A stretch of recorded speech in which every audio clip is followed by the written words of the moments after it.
Alright, so the first thing that we're going to do is take off the rubber bands from these claws on the lobster. And obviously these were used as a protective measure when the lobster was live, because they can leave quite a mark on you if they get a hold of you with those pinchers. So we've taken those off. And what I'm going to do is I'm just going to break the legs and the claws off first and get those out of the way.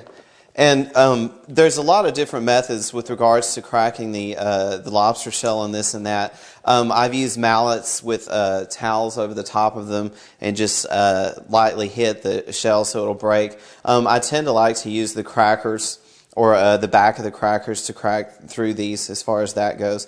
Everybody has their own preference. I like to use whatever makes the less amount of mess and is the least amount of work as far as that goes.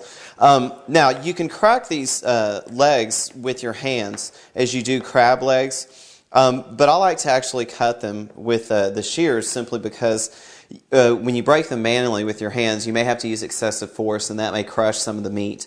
And as we all know, lobster isn't cheap, and we want to take care of that meat that we just paid the good money for, and take care of it, make it look nice.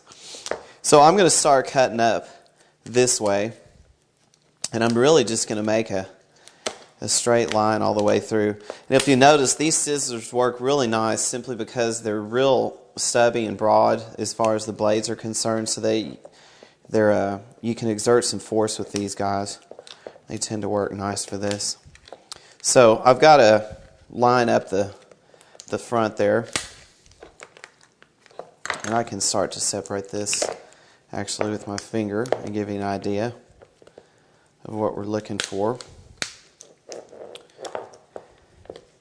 And again, when you steam these lobsters whole, I tend to like to chill them down immediately in an ice bath, which we've shown you in previous videos, and chill the meat down as fast as possible and put them in the refrigerator. So that way, when you do go to clean them in this fashion, it's just a nice, firm, chilled piece of lobster meat. And they make great additions to salads and things of that nature. We'll go ahead and crack this a little bit.